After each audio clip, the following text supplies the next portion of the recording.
আসসালামু আলাইকুম। আমরা সিলেট সুনামগঞ্জের উদ্দেশ্যে কিছুক্ষণের মধ্যে রওনা দিব। আমাদের 3টা গাড়ি লোড করাই সম্পূর্ণ হয়ে গেছে। কিছুক্ষণের মধ্যে আমরা চলে যাব। এখানে আমাদের দেখা যাচ্ছে আমাদের ভলান্টিয়ার ভাই ফয়সাল ভাইকে, আরো অনেক ভলান্টিয়ার ভাই আমাদের কাজ করছে। তো এরই মধ্যে আমাদের এক ভলান্টিয়ার ভাই ফয়সাল ভাইকে সামনে পেলাম। ভাই, আপনি আমাদের এর উদ্দেশ্যে কিছু বলেন। সোনারগাঁ স্বেচ্ছাসেবী পরিবার থেকে সম্মিলিত 9টি সংগঠন একত্রিত হয়ে আজ আমরা সিলেটে খাবার নিয়ে যাচ্ছি। উক্ত খাবারে আছে শুকনো খাবার, বাচ্চাদের জন্য খাবার, পাশাপাশি বৃদ্ধদের জন্য খাবার আছে। আরেকটা বিষয় হচ্ছে আমরা এখানে যাচ্ছি, আমরা ওখানে 3 দিন অবস্থান করবো। আমাদের স্বেচ্ছাসেবী ভাইয়েরা অত্যন্ত পরিশ্রম করবে। 3 দিন অবস্থান করে গরম খাবারের ব্যবস্থা করা হয়েছে।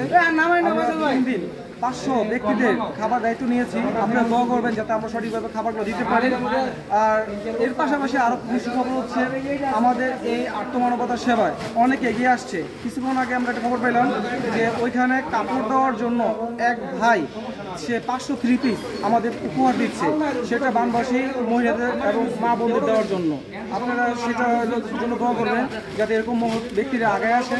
আর যদি বিদেশ থেকে বা প্রবাসের ব্যক্তিদের বর্গ বা আপনাদের সহৃদয়বান ব্যক্তিরা যদি আমাদের এই মহৎ কাজে এগিয়ে আসতে চান, তাহলে আমাদের উক্ত বিকাশ নম্বরে অনুদান দিয়ে সহযোগিতা করবেন। ইনশাআল্লাহ আপনাদের অনুদান আমরা সঠিক জায়গায় পৌঁছায় দেব ইনশাআল্লাহ।